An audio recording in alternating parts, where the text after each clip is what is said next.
What if I told you Jamaica is caught in the middle of an international economic showdown? Picture this: Donald Trump back in the political spotlight, throwing down the gauntlet, warning countries like Jamaica not to join BRICS. And then here comes PJ Patterson, former Jamaican Prime Minister, like a rebel leader from an action movie, saying Jamaica should embrace BRICS anyway. So what's really going on? What's at stake? And is Jamaica about to pick a fight with the US? Buckle up, because this one is a roller coaster. Hey patriotic internet friends and family, welcome back to the channel. In this video, Trump versus Jamaica, the BRICS battle that could change everything. What's BRICS and why is it a big deal? First things first, BRICS isn't just some fancy acronym. It stands for Brazil, Russia, India, China, and South Africa, a group of emerging economic powerhouses. And guess what? It's growing. Iran,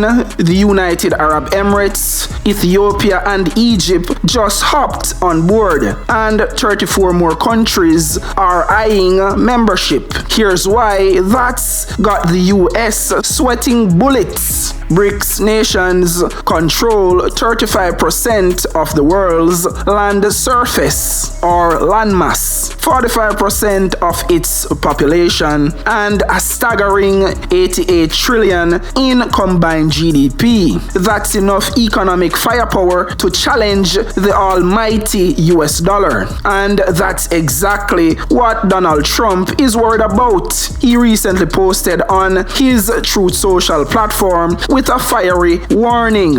We require commitment from these countries that they will neither create a new BRICS currency nor back any other currency to replace the mighty US dollar, or they will face 100% tariffs and should expect to say goodbye to selling into the wonderful US economy. Translation: mess with the dollar and you're getting punished. Now enter Jamaica. PJ Patterson claps back. Just days after Trump's warning, former Jamaican Prime Minister PJ Patterson stepped in like a boss at the Michael Manley Centennial Conference, and he wasn't having any of it. He basically told Trump, yeah, thanks for the concern, but Jamaica needs to do what's best for Jamaica. His argument: it's time for Jamaica to exercise its sovereignty and align with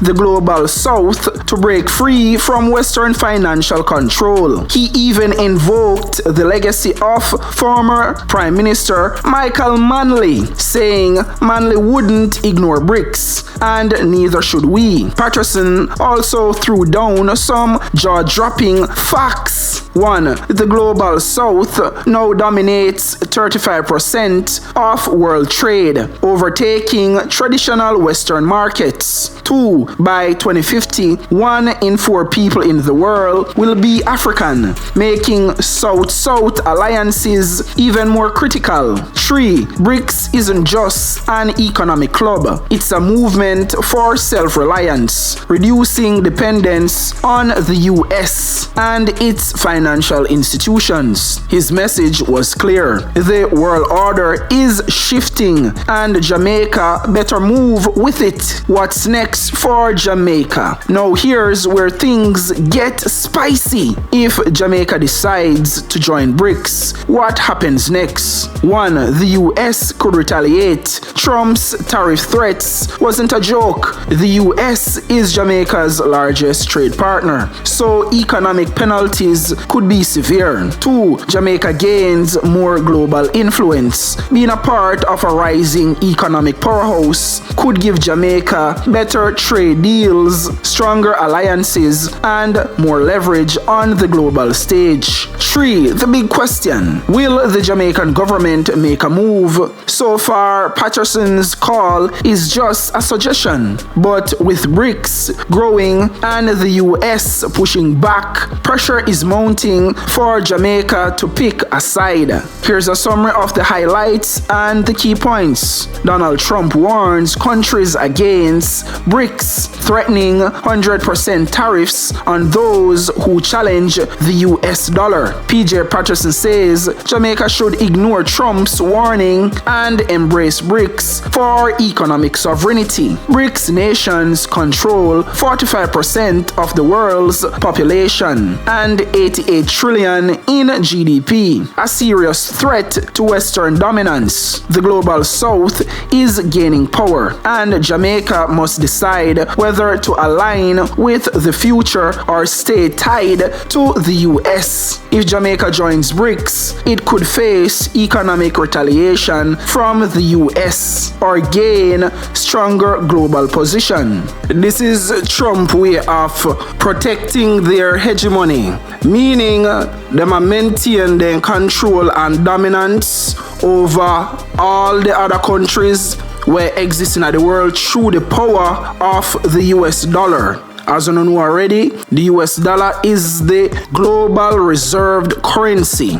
In simple terms, it is the trading currency between all countries. That is what we mean when we say the global reserve currency. It is the trading currency of the world. And them achieve that through mostly oil trade, because the oil is backed by the US dollar. So everybody in the world have to buy oil in a US dollar. Even when I know America you buy the oil from. If you buy the oil from Saudi Arabia, Russia, Venezuela, Mexico, Trinidad, you have to buy the oil in US dollars. So that's how America become this global giant superpower. And now all of that is being threatened by the rise of BRICS, because the power a shift. BRICS a push for de-dollarization, which means them get rid of the US dollar as their trading currency among and within the BRICS nations. And America not like that. America see that as a big major problem, because guess what? Other countries are going to join BRICS, and the de-dollarization are going to get larger and larger and larger, which are going to reduce the giant to a mouse or a mice. So anything we are going to cause America to lose the global dominance where they have, like BRICS and their currency where they will create, Trump are going to have a direct and immediate problem with that, because the power a shift from America to BRICS. So America will no longer be that dominant global force of nature to be reckoned with. You see how Trump come in and him threaten tariffs here and there? That's the power of the US dollar. That's the power of America. So BRICS say, you know, we need to create our own trading currency, because when we use the US dollar, and if we still use the US dollar, America are going to still have dominance and control over our economy, whether directly or indirectly. If inflation happens in America, it affects the world, because everybody trade will take place between country to country. Them trade in a US dollars, them buy goods and services in US dollars from each other. You are buy oil from an oil man them, you have to buy the oil in US dollars. That's the power of the US dollar. And BRICS say we need to create our own currency so we can get rid of the US dollar. So this big geopolitical threat where you see BRICS are create, America doesn't take it lightly. Hence, you see Trump give out in warning to Jamaica and any other potential countries where I entertain the thought of even having an inkling if you say, me want join BRICS. America say, do it at your own peril. Eventually, Jamaica will have to pick a side, whether 5 aside, 3 aside, 6 aside. You know matter a skimmage, them have to go pick a side. So if they want to remain under America, or they want to choose freedom and sovereignty, them have to go with BRICS. If you've been paying attention, the US hasn't done anything for Jamaica, you know. We see US give billions upon billions to Ukraine and Israel and other countries, but those people are Caucasians. Just what day I hear Trump come out and talk how much money America give to Canada on a yearly basis. So as me say, check the countries where America give money to. They not, black countries no money. So when it come to the black countries, US might give us some USAID, you see me? So vaccine are sitting. But when it comes to, if you say, all right, Jamaica, me will lend you that 50 million US here for, repair roads or build some roads. They not do that. They not lend you no money because them not really care about black countries or black nations like that. So just pay attention who you see America always give money to. In my opinion, always Caucasian people in give money to. So when you see China come in and I say, all right, Jamaica, me have the BRI, Belt Road Initiative. Yeah, man, me can lend on some money for develop and fix up on a country. And Jamaica say yes, because Jamaica can go to the World Bank and IMF to borrow more money and they not done pay off the loan where they have outstanding with the IMF and the World Bank. The World Bank and the IMF now go lend them no more money if them not pay off the current loan where them are repay back. So the international monetary systems they work. So when China come in, Jamaica say yes, lend me the money. So China are more so aggressive in the Caribbean is basically America's fault because America ignore the Caribbean plight and struggles, like for example Jamaica. So because they give away little visa, them feel like say, oh, that is enough. But remember, them can take away the visa at any time. It is a privilege, it's not a right. Look how much time yesterday cancel political diplomats visa in a Jamaica when they can't have them way or when they want to have them way. And me as a man, I have always been resentful of the whole slave and slave master dynamic, because that's the dynamic with America and black nations like Jamaica, where they always keep you in your place and remind you, say, yo, remember we history, Remember, say, I'm me a master and you are a slave, so know yourself. Anything when me say, as Bakra, you have to do what me say at all times. Don't give me no back talk, just do what me say or else. If you should check up the amount of money where the US make off of Jamaicans alone through visa application, Zane, the amount of millions where they make off of Jamaicans every year through said visa application, where majority don't get no visa. As me say, it's a privilege, not a right. And you are tell me say America can't give you a loan for say Jamaica, me allow you this so you can develop your country. Put in some proper infrastructures, build some new schools, some new hospitals, new roads and highways. Them nah do that. I'm not talking about just Trump alone. The Democrats them nah do that either. So America can't frown if China run in and do what them nah do. So no American leader or president can run in and frown upon Jamaica because China do what them nah do. And China is a totally different subject when it comes to feed them loan and the strings them were attached to those loans. That's a different conversation for a different time. Jamaica being in the Americas and under the US hegemony has not benefited Jamaica. So Jamaica now need to pick a different side. Actually pick the winning team by joining BRICS, because at least you can stand up, or it will give you the chance to be fully independent, fully sovereign, where you can stand up on your own 2 feet independently and govern your country how you see fit. So I am in total agreement that Jamaica should join BRICS. You see, PJ Patterson a reference back to Michael Manley and the type of leader that Michael Manley was.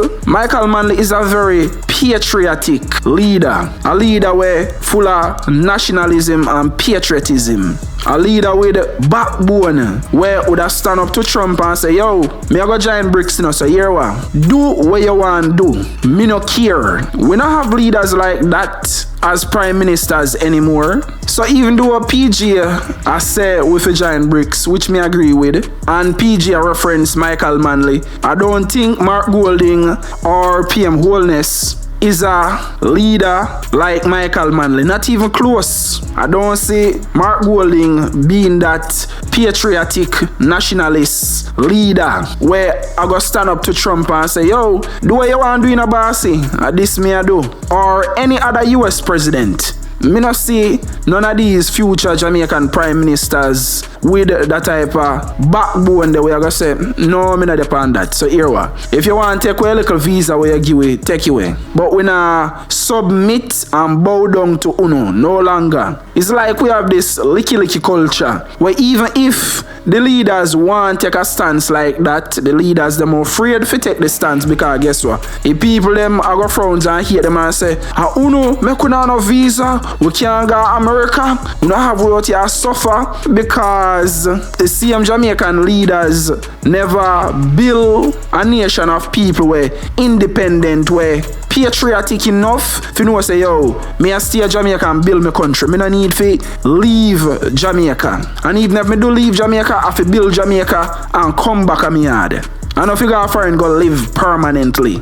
So the people them was never bred with that type of mindset. The politician them bred the people them with a totally different mindset for follow back a curry goat politics. Scarce benefits and spoils are the mindset that the politician them instill in the people. So the mindset of the people, the politician have a big part to play in how they shape and mold the minds of the people. If we had a prime minister like a Marcus Garvey, then the minds of the people would be very different. And where them a politician you get away with would never happen if the people were brought up with the teachings of Marcus Garvey. So this is a deep psychological rooted issue where we can't go much deeper, but time and place for everything and certain conversations. So like how China is basically America's biggest trading partner, we are curious to see how the tariff there would play out if Trump decides he might impose the 100% tariff upon China. That going to be and would be interesting. So what do you think? Should Jamaica take the risk and align with BRICS, or is staying in America's good graces the smarter move? Drop your thoughts below and let's debate. And before you go, don't forget to like, subscribe, and hit that notification bell so you don't miss out on the next big story shaking up the Caribbean and the world. This has been the Patriotic Jamaican channel, bringing you the real stories, the drama, and the debates that matter. Stay informed, stay engaged, and stay awake. See you in the next video. One love, Jamaica!